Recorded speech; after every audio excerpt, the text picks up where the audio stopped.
Well, Rose is a professional journalist. She's jumped at the chance to launch a Landlord News 3 years ago to provide news and advice to landlords across the whole of the UK.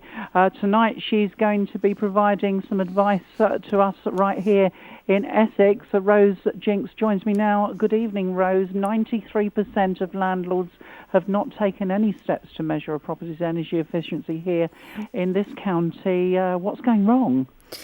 Yeah, so what we've found here at Landlord News and Just Landlords is that there is a real lack of education amongst the landlord community, which is why we're pushing this message out there to help landlords understand what they need to do to comply with the law.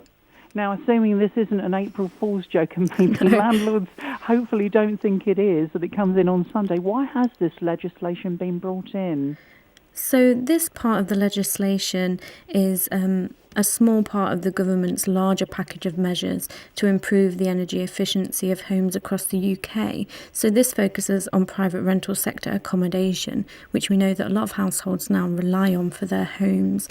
So this law, it should make those properties more efficient if the landlord sticks to their responsibilities, which will make the home more economical and comfortable for their tenants. So 14% of people are aware of their property's current energy efficient rating, Yep. assuming that some of the people living in them as well. Yep. Why do so few landlords know about it? So we feel that education is just not there in the wider community.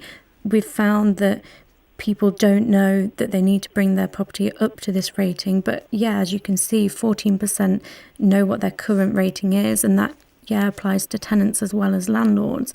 So across the whole country, we know that people just aren't aware of their responsibilities or their rights for the tenants regarding energy efficiency. Now, if they don't do anything about it, it could lead to fines, is that correct? Yeah, true. A fine of up to £4,000. Oh, that's quite a lot. So what steps do landlords need to take now from this point to ensure that their properties are going to be compliant? Well, if they don't know what their property's current energy performance certificate rating is, they need to get that certificate issued, assess it, see what rating it has, and whether they need to bring it up to an E grade. If they do, then they will need to make those improvements before the 1st of April if they're planning to grant a new lease on the property after that date.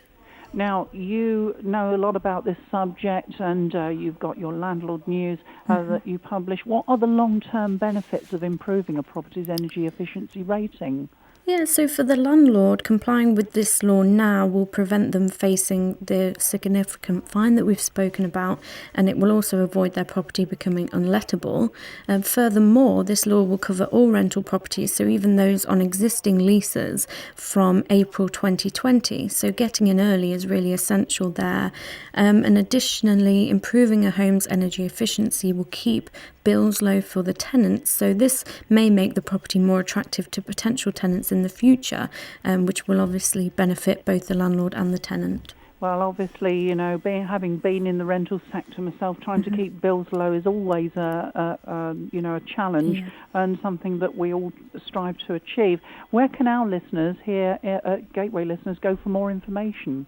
So you could visit landlordnews.co.uk. We update that daily with all of the stories and advice that property professionals and their tenants need to know. Or you could visit justlandlords.co.uk, which offers a free news and information resource. Rose Jinks, thanks very much. Some very sound advice there. You're a property market expert. Thank you for providing our listeners and hopefully some landlords listening tonight some very sound advice. Thank you for your time. Thank you.